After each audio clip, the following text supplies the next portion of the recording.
From 1996 until 2005, Ford sold the Explorer in Australia, and they only sold about 15,000 units, which is not that many in comparison to the more popular cars from that era. I have now owned a total of 4 Explorers. Every other Explorer that I have owned up until this one has been a base model XLT 5-seater, from Brick with his V6 to my 2 other V8s. Ever since I got into Explorers in the beginning, I've always wanted to get a top of the line, what they called a limited trim. And so I introduced to you my latest project. This is Thunder. Thunder is a 2002 Ford Explorer Limited V8.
So what exactly does limited mean in the context of a Ford Explorer in Australia?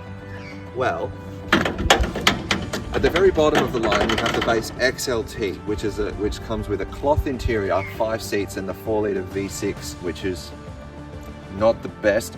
And then you can move one step up and you can get that same car with 7 seats, still a cloth interior, which is still an XLT. All of the other ones are just badged as XLT here.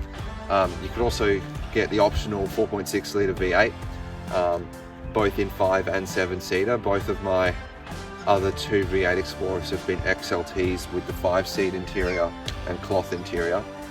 But I've always wanted to get a limited, not only because I'm a sucker for leather. That's the main difference that the limited has on the XLTs. The limited comes standard with tan, or I believe black, leather interiors. They're standard with 7 seats. All limiteds have 7 seats. They come standard with the 4.6 litre V8. In 2003, 2004, like late 03, early 04, they updated them to use an electronic throttle. The 02 and 03, which is what this one is, have a physical cable throttle and completely different wiring loom, and basically all of the plug connections are different. They also have different programming in the transmissions. So the transmissions, even though it's the exact same 5R55, yes, I know that's not the best transmission, but to be honest, I prefer the earlier cable throttle one like this, because the only thing that this doesn't have, which I kind of wish it did, but it's not the end of the world, is heated seats. For 2002 Ford Explorer Limiteds, heated seats were not available, but not until 2003. For some reason they didn't add that until 2003. But like I said, this is the holy grail of Explorers. It's basically what I've been wanting and what I've low-key been searching for since I first learned that these exist and thought that they were cool and wanted to own them. This car was unlicensed when I got it. I bought it from my friend of mine in Perth, Glenn, who restores or works on V8 Explorers. Didn't take too much to get it over the pits. I had Glenn replace the front ball joints and wheel bearings, and then basically cleaning it up, replace the front seats. So straight off the bat, you'll notice there's actually a couple of things here with Brick, and that's nothing to do with the fact that this is the same year as Brick, 2002. It's just the fact that the other 2 V8s I wasn't ever planning on keeping long term, because I knew I wanted a limited after I knew that Brick wasn't going to stay around. This bull bar, like I said, came from Brick. I don't know if these plates were on the other car when I made the video of it, but I had these wheel power plates made. These were originally on the white car because that was the Explorer that I was driving at the time that I got those, but now obviously they're on this car. These wheels and tyres also came from Brick. These are actually 2nd gen 16-inch wheels, the swirly ones that come off the 2nd gen Explorers, obviously 2002, this being a 3rd gen. I actually quite like how they look. These wheels and tyres aren't staying though. I've got a plan for wheels and tyres on this car. I think I might have mentioned in the video of the white Explorer that I wanted to get 18-inch wheels off an FG Falcon. Well, I've actually got a set of them, and Glenn has tyres for me in Perth, so I just need to go get those put together and then they can go on the car. One of the other things that I had to do was replace the rear hatch, which is why I didn't really show it in that cinematic shot, because I've painted it with black Rust-Oleum except for that piece of trim there, because it was originally blue. The original hatch was completely boogered up. I'm gonna have to sand this back and repaint it though, because it started raining right as I was painting it, so there's all these specks in it. But at least it's the same color now, which was bothering me. That's also the reason that all of the badges are missing. I am going to rebadge this car. It was debadged before I got it. I've put the badges on the doors back on, and I've got the badges for the back. There's obviously the Explorer V8, and then there's a limited badge that goes on as well. So I'm going to be putting those back on because I don't like debadging cars personally. That's just personal taste though. These taillights, I believe that taillight is from Brick, and that one is from the Gold Explorer, the first one. These two were the best out of the 3 cars that I currently own. This, the white one, and Brick. So put them on. The white car has, I think, one taillight from this, and then the other one from the Gold car or something along those lines. Side, I haven't changed too much. Like I said, these seats came out of the one that is in the wrecker, because the original seats were stained from cigarette ash and they were torn to shreds. And fun fact, when you're putting a car over the pits, they will not pass it if the seats are torn. So I had to put these replacement seats in. Here is the gauge cluster, which is exclusive to 2002 Explorers. They changed this in 03. Limited tan interior Explorer's got the tan coloured steering wheel. If you look on the in my video with the white Explorer, it has a tan interior, but it's cloth and the steering wheel is black. Limited got the tan steering wheel and tan column cover there. The other thing that's specific to the Limited is these multifunction controls. On the XLT, this is just an on-off, and then this is your set cruise.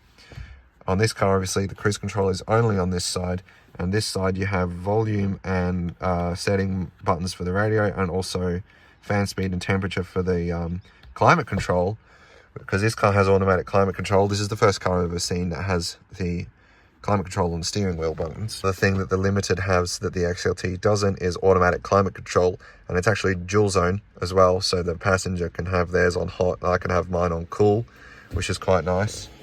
Up here, this is another Limited specific piece. This is a roof console. You have a dome light, which the XLT does not have, which I really like. That was the one thing I missed having in the XLTs, because obviously my BMW has one there and I'm used to having one there. These are more aircon controls because this car actually has rear AC, which I'll get onto in a minute. This is a cubby where you can put sunglasses, and this is a cubby where you can put, I don't know. This car also has this aftermarket roof TV fitted that doesn't work. I'm going to try and get it to work. I just haven't done that yet. Limited also has this auto dimming mirror, electrochrome. The XLT does not. The thing that I did was put in this aftermarket CarPlay radio. This I stole out of the white car, just mainly so that there was a radio in here to get over pits, and also because I'm driving this car mainly now and not the white car. So I'm going to get an Eonon head unit, so this will go back in Big Sis. This isn't staying. I've also put my phone holder here and my aftermarket King's heads-up display that I had in Brick, as well as my dash camera. I've started installing these switches because I'm going to be doing the auxiliary battery setup in this car. I'll probably do a video on that on its own once I get it done, because I've got a plan and I'm really excited to do that. So I'll probably make a video showing you how I do that on its own. And I'll probably use it as a reference to share with other Explorer owners, because I've got a pretty cool plan coming. As mentioned, this car has a third row seat, so it's a 7-seater, which is more of a gimmick than anything else. I don't need 7 seats, but I like the idea of having it. Plus it'd be handy when I'm camping to have these seats folded down for a bed and still have somewhere to sit that's not the front. As you can see, this is what I was talking about. It has rear AC. There is a control that you can reach from the back seat, and there is 4 vents. There's these 2, and then there's 2 above the third row there. You have 4 fan speeds, and obviously just a red to blue dial, not the fully automatic climate control, but this is only recircuit, draws air in from that rear quarter. There's actually refrigerant lines and a second evaporator and heater core underneath that trim panel, and there's a duct that comes up here for the roof vents. There's controls at the front here where you can basically, these controls get priority. These override the rear ones unless you set it to this setting, which says, I don't know if you can see that, it says rear, and then the rear passengers can control the AC. So that's what that's about. The first Explorer that I owned was not actually brick. It was actually a 2003 XLT, and it was gold.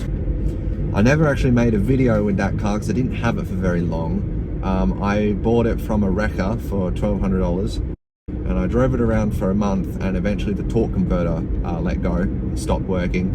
I ended up selling that car for parts because it still had a good engine in it, and the gearbox was still okay. It just had a failed torque converter, and I believe the engine in that car is now in a 2005, and the gearbox is currently being rebuilt at the time of filming, I believe. I actually sold that car to my friend Glenn, who I mentioned in Perth.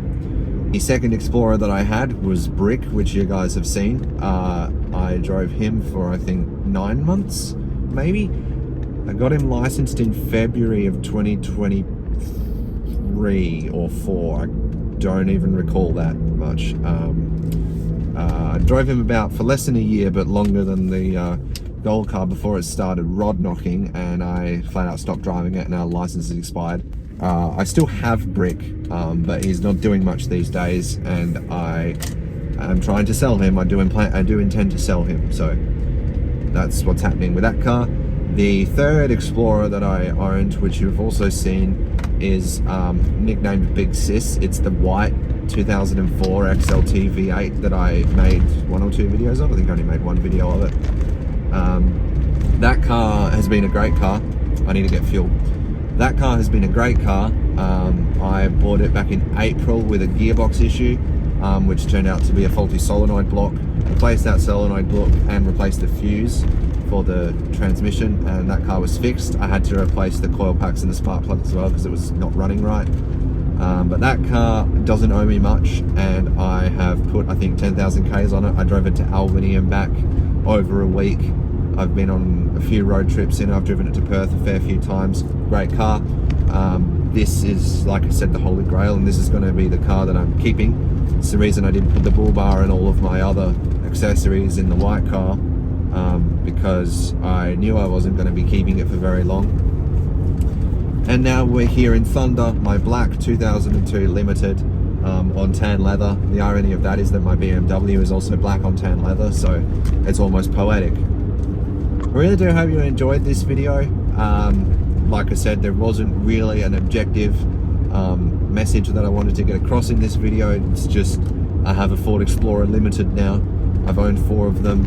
This is the best one. I don't normally ask people to subscribe in my videos because I'm not doing this for the subscribers or all the views or the money.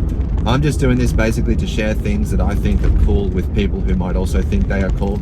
So I'm going to keep doing that, but subscribe. I would appreciate it. Like I said, I've never really mentioned it before. I think I have maybe once. But yeah, subscribe if you like what you see, and more videos on cars to come, more videos on lighting to come, ceiling fans, everything else that I make videos of. I want to get back into more exploration stuff as well, railways. So yeah, thanks for watching. Subscribe, like, comment. I love comments. I really appreciate comments. So always comment stuff, even if you don't have anything useful to add. I like hearing from people. We recently passed 1,000 subscribers. I haven't really made a video in celebration of that, so thanks for that. That's awesome. Never thought I'd get there because I'm just sharing stuff that I think is cool, and not many people think what I think is cool. So yeah, I'm gonna stop waffling now. Thanks for watching, and I will see you soon.